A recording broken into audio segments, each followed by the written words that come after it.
eyes right there. You see how narrow they are? So he has monochromacy. So that means he only sees in black and white. And he also has a very narrow field of vision. So if you like held up your hand like this, that's how narrow he sees.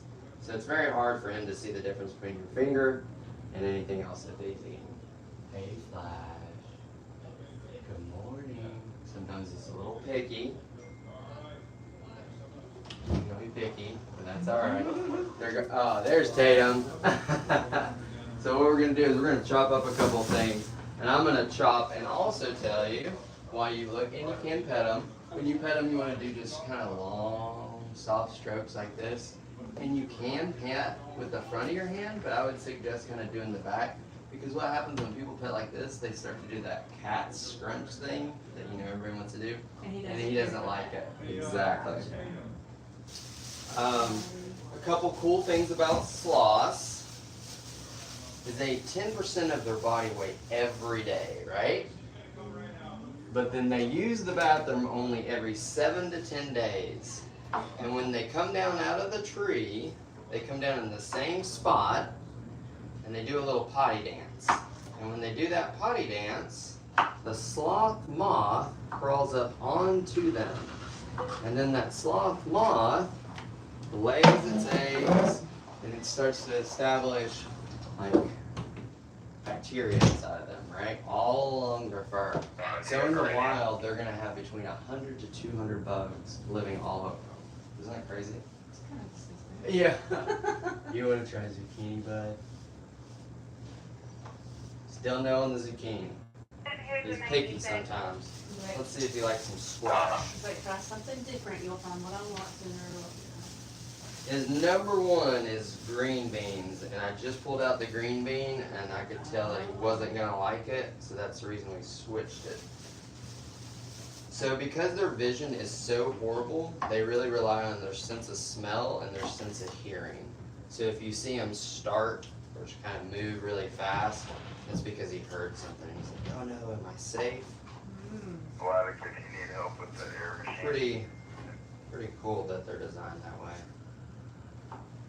And in a minute, I'll let his roommate / slight relative come out, which is Baku. And Baku is a 3-banded Brazilian armadillo.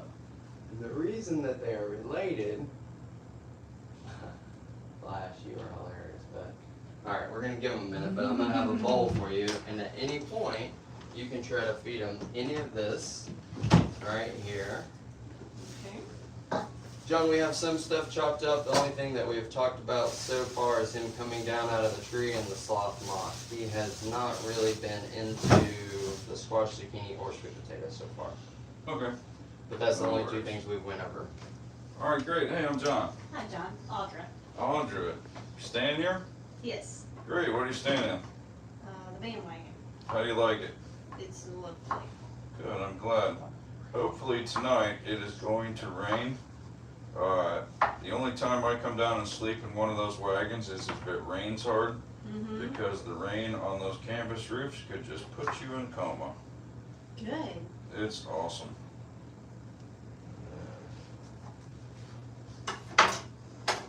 You got green beans in there? No, I think we do. I just touched them. They were completely slimy. That's why I tossed them. Oh, got it.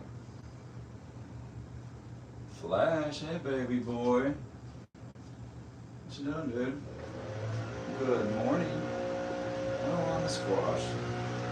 Well, if he doesn't come down and eat some food here in a little bit, we'll get what he really, really wants. And what does he really want? He wants some rice, Got it. but he doesn't get very much of it. Did you hear rice? Sometimes he just has to warm up, and there's a loud blower running all around every side of this room right now. Yes. All right, so this is my son Michael sitting over here behind us. Michael is learning the sloth keeper routine. So he's sitting here staring at us, just learning what we say about the sloth. So this is Flash. Flash is a 2-fingered sloth. Taxonomically, they are still called 2-toed, 3-toed, but the 2-fingered, 3-fingered makes a little more sense because they all have 3 fingers on the, or 3 toes on the back feet. 2-toed have 2 on the front, 3-toed have 3 on the front. There's some other primary differences between them. The 3-fingered sloth has 9 vertebrae in the cervical spine between skull and shoulders, and so it turns its head 270 around like an owl, like this. The 3-fingered and the 2-fingered has only 5 vertebrae here. The 3-fingered has 3 vertebrae of a tail. 2-fingered has no tail. So the 3 missing from the tail and the 4 missing from the neck are all between the hips and shoulders of the 2-fingered sloth. So where the 3-fingered, which this is not, where the 3-fingered turns its head 270 around like an owl, the 2-fingered turns hips and shoulders until hips and shoulders can be 180 out from each other, pointing the direct opposite direction. All sloths are in the family Zothoran. The family Zothoran is anteaters, armadillos, and sloths. These are mammals with a hinged spine, so they all can ball up to one degree or another. The professionals at it are the sloths and the 3-banded armadillo that are both in this room. If you look at a skeleton picture of a sloth, this makes more sense, and you're welcome to be petting this guy.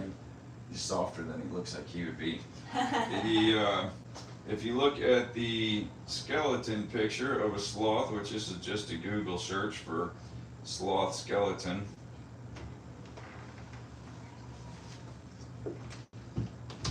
Telling him quick loud. You can finish, it's alright. Done in a couple minutes. Flash is the one that doesn't like to be held. Correct. So this is a 2-fingered sloth. So 5 vertebrae only in the neck, no tail, and tremendous number between hips and shoulders.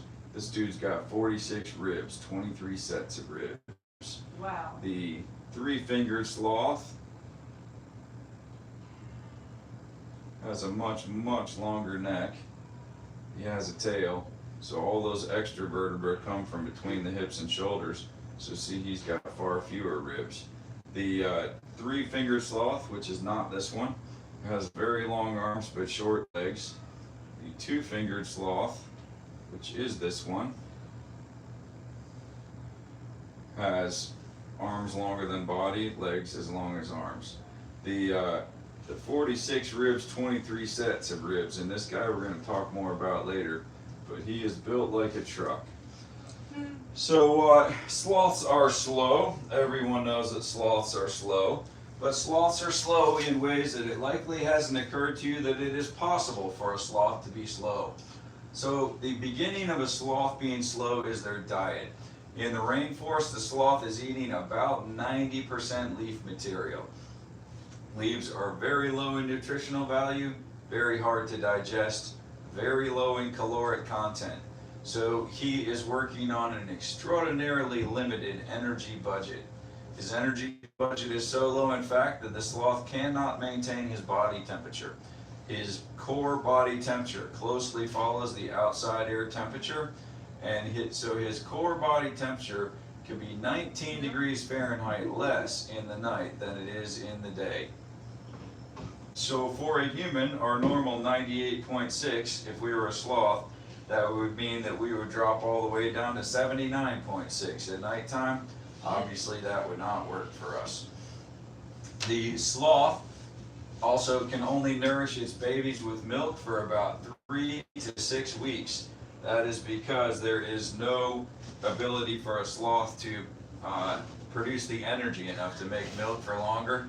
He may or may not warm up in a minute here to the food. He's like, I'm still not interested. Yeah, he may. I'm not sure. So he will definitely eat something from your hand before we're done. Sometimes he eats all the veggies, sometimes not. The most mammals produce, store, deliver milk for their babies. A sloth has no storage. It produces and delivers at the same time. So as the baby nurses, the sloth makes the milk drop by drop for the baby while it nurses. It has no storage system for milk. It does not have the energy budget to store something that it doesn't immediately need. He's licking the end of that stick because yesterday was apple day. He gets the apples juicy all over his face, and then he rubs his face on the sticks, and then he licks the sticks. Instead of doing like a cat and licking his paw and then doing this, he doesn't do the lick the paw thing. So he rubs his face on the branches, and then the branch tastes like an apple, and then he licks the branches.